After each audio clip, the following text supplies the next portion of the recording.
Hello everyone, in this video I will be showing you 10 hardware advanced tips that are actually very useful. Some of these tips you might have never heard of. This video is primarily for veterans, however anyone can listen to it.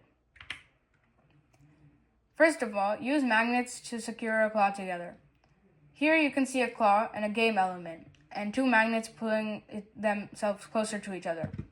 Normally, a servo would rotate and it will hold the game element in place.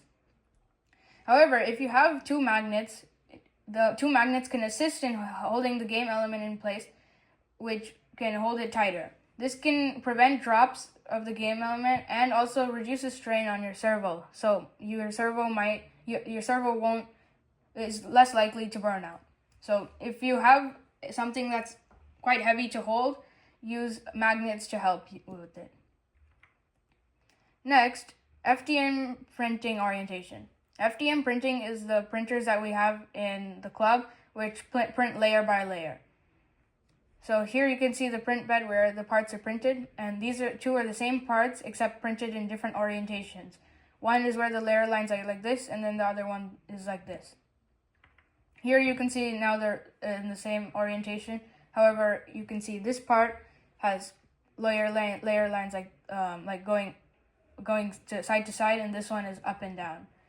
If you have force being applied vertically to the layer lines, it's more likely to break than force going perpendicular to layer lines. This is because layer lines are very weak points of the print. However, if you have force on the whole layer, it's less likely to break. So if you have a part that needs to withstand force, always print the part with perpendicular layer lines to the force that's going to be applied to it. Next, try to use passive mechanisms.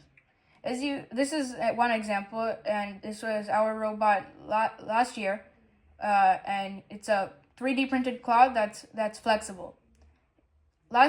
One of last year's game elements was a sample, which is like a block, and then the robot goes back and then goes in and picks up the sample by moving the arms back a little bit when the sample comes into it. So this has passive mechanisms have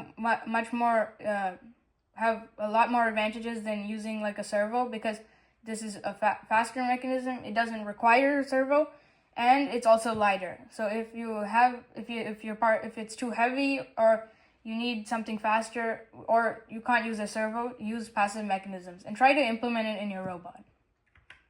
Next is use spacers for less wobble. Here you can see an arm that is attached to a hex shaft attached to the servo, and here's the same arm except they're spacers.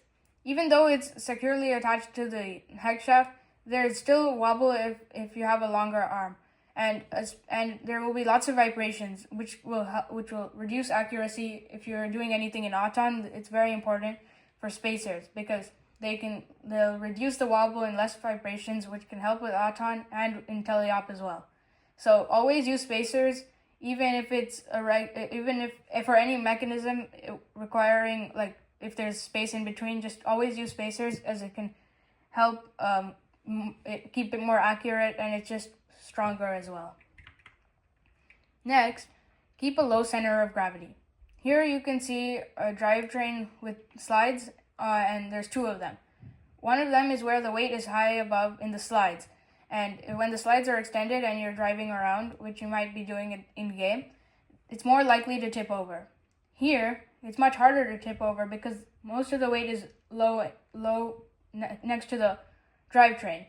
So if you have a lower center of gravity and you're driving around and accelerating, it's less likely to tip while your slides are up. So try to keep a low center of gravity. Here is a really important one as well, and this one is to keep a plate over your drivetrain. Say you're depositing a game element, however it gets stuck in your drivetrain. This has happened multiple times to our robot and multiple robots as well. So if it gets stuck, you won't be able to do anything for the rest of the match, because most FTC games have it so that you can only move one game element at a time. However, here you can see a plate is on top of the drivetrain. So if it falls, it'll just land on the plate and it can easily be slid off.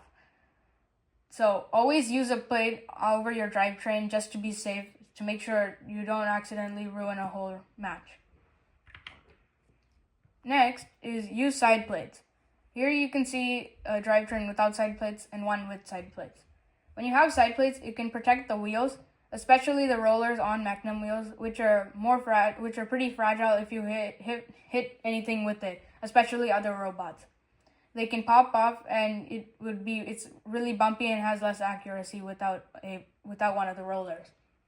However, here with side plates, it can protect the rollers and also prevent any game elements from going underneath your robot, which has happened before as well. So also side plates look cooler in my opinion. So use side plates. Next, use a core hex motor instead of 2 servos. If you need to do a function that needs more power than just 1 servo and you need 2 of them, you should instead use a core hex motor. Syncing up 2 servos are very difficult, and most of the time it's not even in sync. And if it's not in sync, one of them is trying to move the other way while the other one's going the other way, and it can easily burn out. And it's also much weaker. However, a core hex motor doesn't have that problem, and it's also much stronger, and it's less likely to burn out. So use a core hex motor instead of 2 servos. Next is to label your wires. Here you can see 2 wires, and this one's labeled BRM2 and FLM2. This would mean back right motor that's plugged into port 2, front left motor plugged into port 0. If you label your wires, it's much better because you won't accidentally pull out the wrong wire, and also it just makes everything much more organized, which leads me to the next one. Always keep your tools organized and accessible. This is really important, especially at the competition where where your robot might break and you need to quickly fix it. So always keep your tools organized and accessible. And it also just helps in general, just keeping everything organized. Thank you for listening, and I hope this presentation was useful to you. So yeah, thank you.